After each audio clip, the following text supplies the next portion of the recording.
अब क्या हुआ कि भगवान भोले बाबा ने कहा कि सुन मैया, तू एक काम कर कि प्रातः यमुना में स्नान करना और वहां से गोल एक पत्थर के लिए ले आना। उस पत्थर को ला करके तेरे नंद भवन के चौक में एक जो है भगवान शिव जी का मंदिर बनवा करके उसमें स्थापना करवा देना। और जब जब तेरो लाला रोवे है ना, तब तब तू उस शिव जी के दर्शन करा देना, तो तेरो लाला कभी ना रोएगो। आचार्य सुखदेव जी कहते हैं कि मैया यशोदा ने अपने आंगन में नंद भवन के चौक में एक सुंदर दिव्य चबूतरा बनवाया और उस चबूतरे पर भगवान शिव जी का मंदिर बनाया। बोलिए नर्मदेश्वर भगवान की जय। शिवं शांतं जगन्नाथं लोकानुग्रहकारकं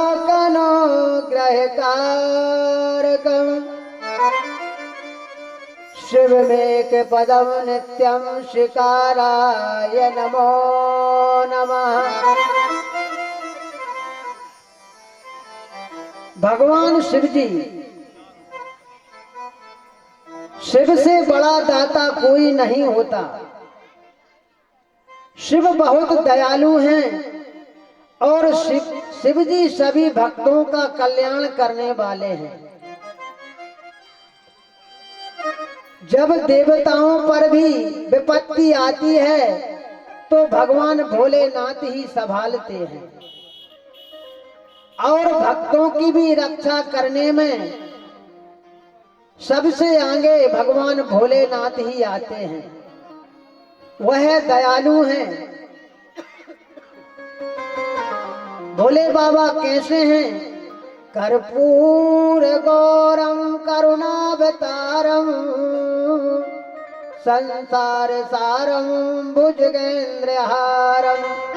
कर्पूर, कपूर जैसे गोर वर्ण के हैं, एकदम श्वेत। कर्पूर गौरम करुणावतारम, करुणा के अवतार हैं।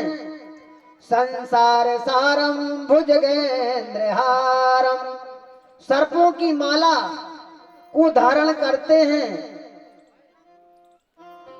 संसार सारम भुजगेंद्रहारम, संसार सागर से पार लगाने के लिए सदा वसंतम हृदयारविंदे भवं भवानी सहितम नमामि। उनके साथ में उमा भवानी दुर्गा जी हैं और वह भक्तों की दया को संभालने वाले हैं। ऐसे भगवान भोले बाबा हैं। भक्तों की बहुत जल्दी से जल्दी प्रार्थना स्वीकार करने वाले हैं। भगवान भोलेनाथ को तो केवल जल ही प्रिय है और संपूर्ण देवी देवताओं को तो सब कुछ चाहिए। जलधारा शिव प्रिया, केवल भगवान शिव जी को जल, केवल भगवान शिव जी को जल और संपूर्ण बाधाओं का हल तुरंत है। सबके लिए तो मिष्ठान चाहिए। भगवान भोलेनाथ को बिल्व पत्र, धतूरे के पुष्प, धतूरे का फल, उसमें ही प्रसन्न हैं। कुछ भी ना मिले तो केवल भगवान शिव जी को जल मिल जाए तो संपूर्ण प्रसन्न हो जाते हैं। आचार्य सुखदेव जी कहते हैं, हे परीक्षित, नंद बाबा के चौक पर भगवान भोलेनाथ की स्थापना करवाई। और जब जब कन्हैया रोते हैं ना, तो मैया यशोदा नंद बाबा उनके दर्शन करा देती हैं।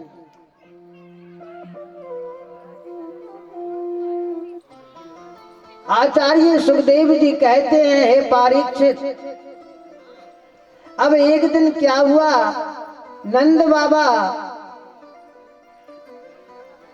पूजन कर रहे थे। अब कन्हैया की आयु 2 वर्ष की हो गई। वह घुटनन घुटनन चलने लगे। जब कोई बालक घुटने के बल पर चलने लगता है तो इधर उधर वह आने जाने लगता है। तब कोई भी सामग्री हो तो उसके लिए बड़ी सावधानी से रखना पड़ता है कि छोटा सा बालक है, इस सामान के लिए छू ना ले, खा ना ले इसके लिए, नहीं तो यह खराब वस्तु है। अब कन्हैया धीरे धीरे नंद बाबा पूजन कर रहे थे। घुटनन घुटनन नंद महल पहुंच करके और बाबा के पास में पहुंचे और बाबा गौमुखी में हाथ डाले हुए गुरु मंत्र का जाप कर रहे थे। और जैसे ही कन्हैया गए और सिंहासन में नीचे से बड़े आराम से सालक राम भगवान को उठाया और उठा करके अपने मुख में गप कर लिए और जाकर के एक कोने में बैठ गए। अब नंद बाबा की माला पूरी हुई। पूरी माला होने के बाद में उन्होंने जप को समर्पण किया। जप को समर्पण करने के बाद में उन्होंने सिंहासन की ओर ध्यान किया तो कहने लगे कि मैंने सिंहासन में सब भगवानों की पूजन की थी, सालक राम भगवान इसमें से गायब क्यों हो गए। बड़ा सुंदर भाव है। अब कन्हैया कोने में बैठे बैठे हुए सालक राम भगवान को अपने मुख में गप कर लिया और कोने में जाकर बैठे हैं। नंद बाबा ने पूछा, क्यों रे लाला, तैने यहाँ से बाबू को उठवाया है क्या? अब कन्हैया कहते हैं, ना, अब 2 वर्ष की आयु है, 2 वर्ष का बच्चा ठीक से बोल नहीं पाता है, केवल हाँ और ना कहता है। अब नंद बाबा ने मैया यशोदा से पूछा कि यशोदा, सिंहासन में से सालक राम भगवान गायब हैं, ना जाने वह कहां पर चले गए। अब मैया यशोदा भी घबरा गई। वह मन में सोचने लगी और कहने लगी कि आपने जब प्रातः काल पूजन की थी तब इसमें थे कि नहीं थे।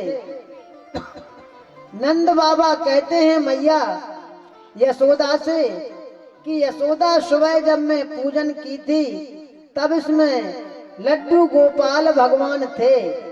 जब मैं माला जप रहा था, भजन कर रहा था, उसके बाद में मेरे को पता नहीं। जब मैं भजन का जप समर्पण करने के बाद सिंहासन की ओर मेरी नजर पड़ी, तब मैंने देखा तो सिंहासन में से लड्डू गोपाल सालक राम भगवान गोल थे। आचार्य सुखदेव जी कहते हैं, हे परीक्षित, इस प्रकार से कन्हैया की यह लीला अद्भुत है। और मैया यशोदा ने सब में देख करके ज्यों लाला को अपनी गोद में उठाया और उठा करके और जब देखा तो लाला का एक तरफ मुख बिल्कुल गोल था और उन्होंने मुख के लिए कहा कि खोलो, तो मुख से बाहर सालक राम निकल आए और मैया कहने लगी, लाला दारी के, तैने तो लाला सालक राम भगवान के लिए अपने मुख में रख लियो, अब वह अपवित्र हो गए और मैया यशोदा ने लाला